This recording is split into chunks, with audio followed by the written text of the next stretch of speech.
স্মৃতি cartoon house.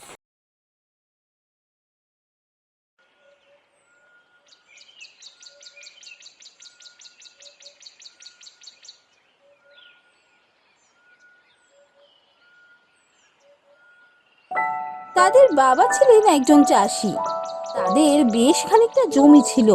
সেই জমিতে চাষবাস করেই তাদের সংসার চলতো। বাবা মারা যাওয়ার পর বড় ভাই নবীন চাষবাস দেখাশোনা শুরু করে। ছোট ভাই যতীন ছোটবেলা থেকেই পড়াশোনায় খুব ভালো ছিল, তাই নবীন তাকে শহরে পাঠিয়ে পড়াশোনা শেখায়। শহর থেকে পড়াশোনা শেষ করে যতীন গ্রামে ফিরে দেখে গ্রামের অধিকাংশ মানুষই একই রোগে ভুগছে।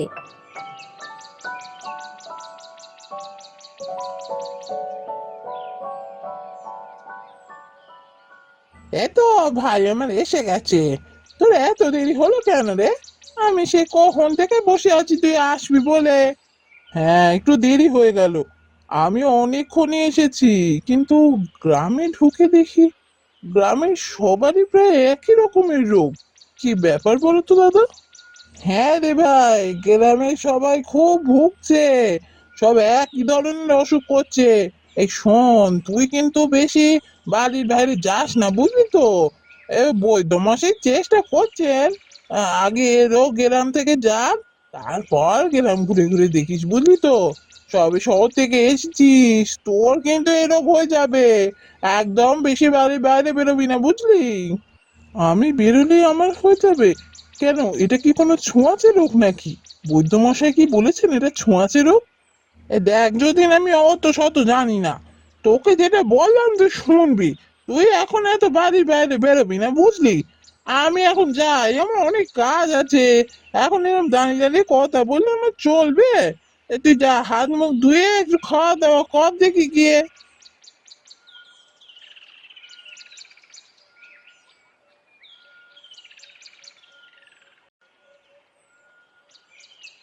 গ্রামে ফিরে কি এরকম ভাবে ঘরবন্দি হয়ে থাকা যায় নাকি? ও দাদা যাই বলুক, খাওয়া দাওয়া সেরে আমি একটু বেরোবো। কি হচ্ছে ব্যাপারটা জানতে হবে। তেমন হলে একবার বৈদ্য মশাইয়ের কাছ থেকে ঘুরে আসবো।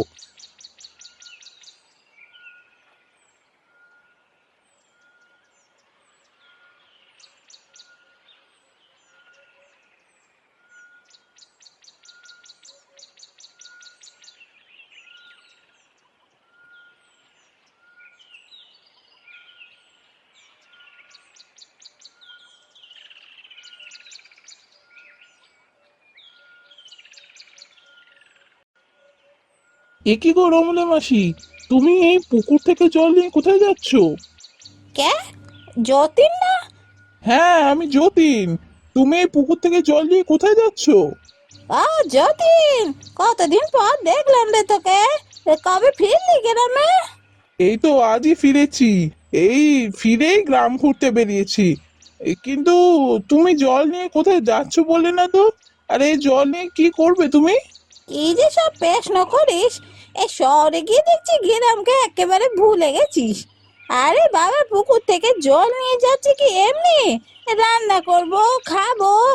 জল তো খাবো বলে নিয়ে যাচ্ছি। আরে তুমি খাবার জল পুকুর থেকে কেন নিয়ে যাচ্ছ? পুকুরের জল খেতে নেই। এটা বিশুদ্ধ জল নয়। আমাদের গ্রামে তো কল রয়েছে, সেই কল থেকে জল ধরো। কল আছে বটে একটা, ওতে যে ভিড় হয় বাপ রে বাপ! ও সকালবেলা জল নিতে গেলে বিকাল বেলা জল নিয়ে বাড়ি ফিরবো। এতক্ষণ কি দাঁড়ানোর সময় আছে বল দেখি? কিন্তু এ জল তো বিশুদ্ধ নয়। এ জল খেলে তো শরীর খারাপ করবে। এ জল তুমি নিয়ে যেও না। হ্যাঁ, এ কি বললি? এ জল খাবো না? সে কি রে, এই জলই তো সবাই খাচ্ছে। এই তুই না শহর থেকে এসে দেখছিস গ্রামের আদব কায়দা সব ভুলে গেছিস। এই জল সবাই খাচ্ছে বলেই তো সবাই অসুস্থ হয়ে পড়ছে। এই জল খেও না। এই জল খাওয়া বন্ধ করে তোমরা কলের থেকে জল নিয়ে গিয়ে খাও। তাহলে দেখবে শরীর ঠিক হয়ে যাবে। তুই যে কি বলছিস কিছু তো বুঝতে পারছি না। হ্যাঁ রে, তুই কি শহরে ডাক্তারি পড়তে গেছিলি নাকি? তুই তো ডাক্তার হয়েছিস বলে জানতাম না। আরে না না, আমি ডাক্তার কেন হতে যাব? আমি ডাক্তার নই। কিন্তু আমি যা বলছি শোনো, দেখবে তোমরা সবাই সুস্থ হয়ে যাবে। মেলে ফ্যাচ ফ্যাচ করিস নি তো। দেখছি শহর থেকে এসে তুই একেবারে বদলে গেছিস। এই চ চ সর, আমার যেতে দে, দেরি হয়ে যাচ্ছে আমার।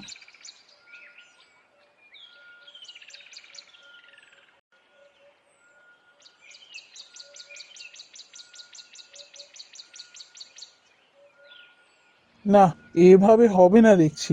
আমি বরং একবার বৈদ্য মশাইয়ের কাছেই যাই।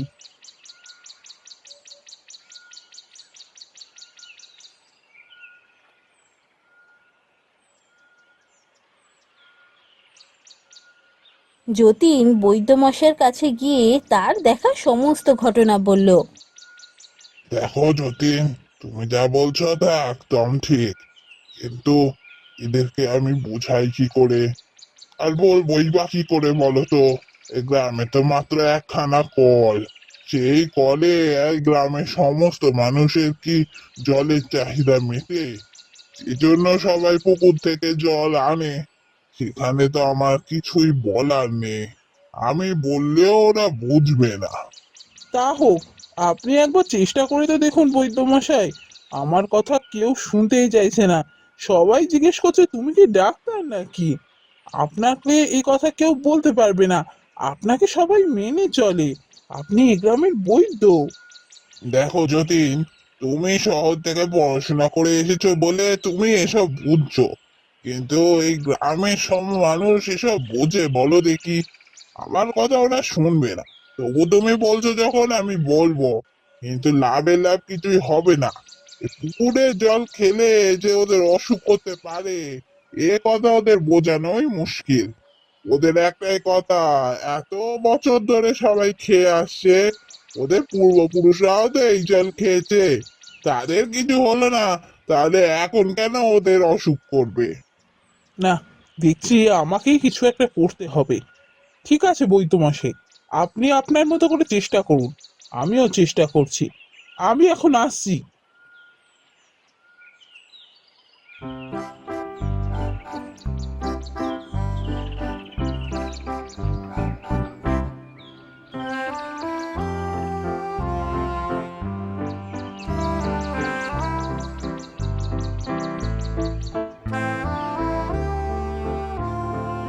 না, বৈদ্য মশাইকে বলে তো এলাম, কিন্তু কি যে করব সেটাই তো বুঝতে পারছি না। কি এমন কাজ করবো যাতে এই গ্রামবাসীকে বোঝাতে পারবো ওই পুকুরের জল খেলে ওরা অসুস্থ হয়ে পড়ছে।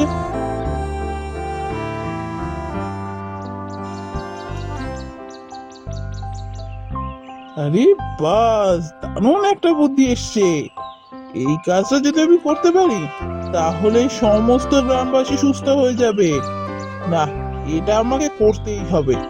যাই, তাড়াতাড়ি যাই, কাজে লাগতে হবে। অনেক কাজ আছে।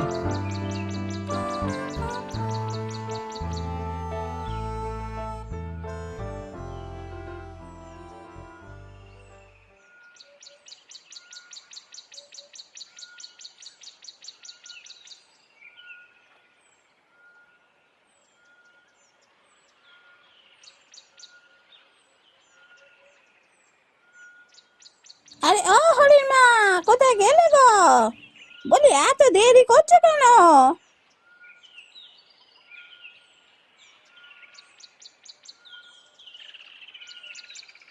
এই তো এসে গেছি। চলো চলো, হ্যাঁ একটু দেরি হয়ে গেল। ও কিছু হবে না, চলো চলো তাড়াতাড়ি যাই, ঠিক দেখা পাবো আজকে।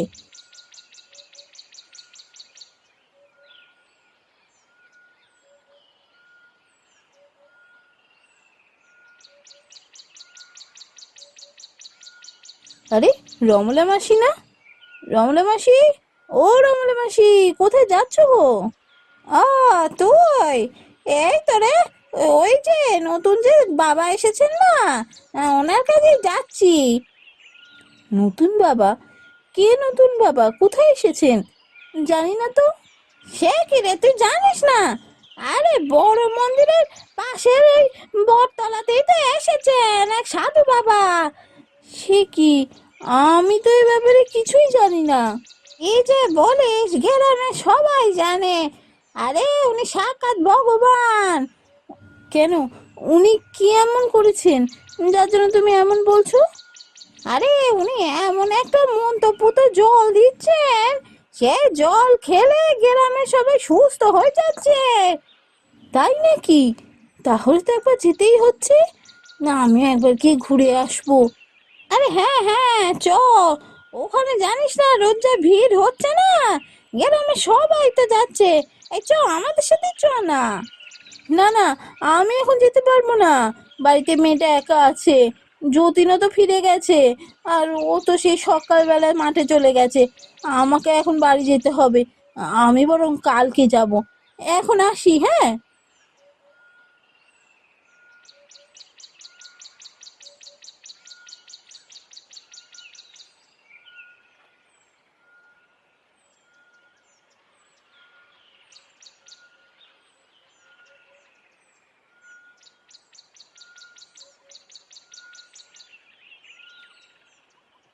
বাবা, আপনি তো সবই জানেন। আমার ছেলেটা বড় অসুখ। ওকে আপনি সুস্থ করে দিন। আপনি এমন ওষুধ দিচ্ছেন সবাই সুস্থ হয়ে যাচ্ছে। আমার ছেলেটাকেও সুস্থ করে দিন বাবা। ঠিক আছে, এই নে মন্তব্যুত জল আমি তোকে দিলাম। তবে এই জল খাওয়ার একটা নিয়ম আছে, সেই নিয়ম না মানলে এই জলে কোনো কাজই হবে না। নিয়ম? কি নিয়ম বাবা? আপনি বলুন, আমি সব নিয়ম পালন করব। এই মন্তব্যুত জল খেলে এই জলের সাথে পুকুর খাল বিলের জল খাওয়া যাবে না, কারণ ওই জল নোংরা জল। ওই জল এই মন্তব্যুত জলে সমস্ত গুণ নষ্ট করে দেবে, তাই শরীর সুস্থ হবে না। এই জল খেতে হলে কল থেকে বিশুদ্ধ জল নিয়ে যেতে হবে। সেই জল খেলে তবে এ মন্তব্যুত জল কাজ করবে। কিন্তু ওই জল তো নিতে গেলে অনেক বড় লাইন দিতে হয়। ওই জল তো চট করে পাওয়া যায় না বাবা। তাহলে আমি কি করব? গ্রামের সবাই মিলে পঞ্চায়েত প্রধানের কাছে গিয়ে সমস্যার কথা বল। নতুন আরো কল করে দেওয়ার কথা বল। নতুন কল হলে তোদের আর সমস্যা থাকবে না। তবে এই মন্তব্যুত জল যদি খেয়ে তোরা সুস্থ হতে চাস, তবে কলের বিশুদ্ধ জলই খেতে হবে, না হলে কোনো উপায় নেই। এরপর গ্রামের সবাই মিলে পঞ্চায়েত প্রধানের বাড়ি গেল। গ্রামবাসী পঞ্চায়েত প্রধানকে সমস্ত সমস্যার কথা খুলে বলল। কিছুদিনের মধ্যে গ্রামে আরো দুটো বিশুদ্ধ জলের কল বসলো।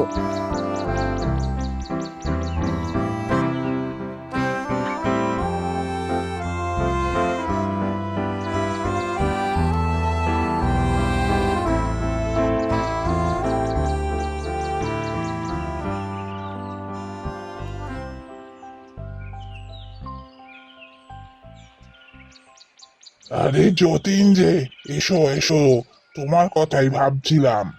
আমার কথা? কেন, কি হয়েছে? কেন, গ্রামে ফিরে তুমি কিছু দেখোনি? কি ব্যাপার বলুন তো, আমি তো কিছুই বুঝতে পারছি না। গ্রামের মানুষ সবাই সুস্থ হয়ে গেছে, কেউ এখন আর পুকুরের জল খায় না। নতুন দুটো কল লাগানো হয়েছে সরকার থেকে, সবাই এখন কল থেকে জল নিয়ে গিয়ে খায়। তাই নাকি? তা এ অসম্ভব সম্ভব হলো কি করে? আর বলো না, এখনকার মানুষ তো আর ডাক্তার বৈদ্যদের কথা শুনছে না, সব সাধু সন্তদের কথাই শোনে। তা গ্রামে একজন সাধু এসেছিলেন, তিনি কি সব মন্ত্রপুত জল দিচ্ছিলেন, তা খেলে নাকি মানুষ সুস্থ হয়ে যাবে। তবে একটাই শর্ত ছিল, সবাইকে পুকুরের জল খাওয়া ছেড়ে বিশুদ্ধ জল কল থেকে ধরে নিয়ে গিয়ে খেতে হবে। তো সবাই তাই শুরু করে সাধু বাবার কথা শুনে। যাক, তাহলে একদিক থেকে ভালো হলো, সবাই সুস্থ হয়ে গেল, কি বলেন? হ্যাঁ, সবাই সুস্থ হয়েছে, তাতে আমি খুবই খুশি। কিন্তু আমি শুধু একটা কথা ভাবছি, কি এমন মন্তব্য জল দিলেন যাকে সবাই সুস্থ হয়ে গেল, আমার ওষুধে সুস্থ হলো না। বৈদ্যমশাই, মন খারাপ করবেন না। মানুষ সুস্থ আপনার ওষুধেই হয়েছে। ওসব মন্তব্যুত জল টল কিছু নয়, ওটা সাধারণ কলের জল ছিল।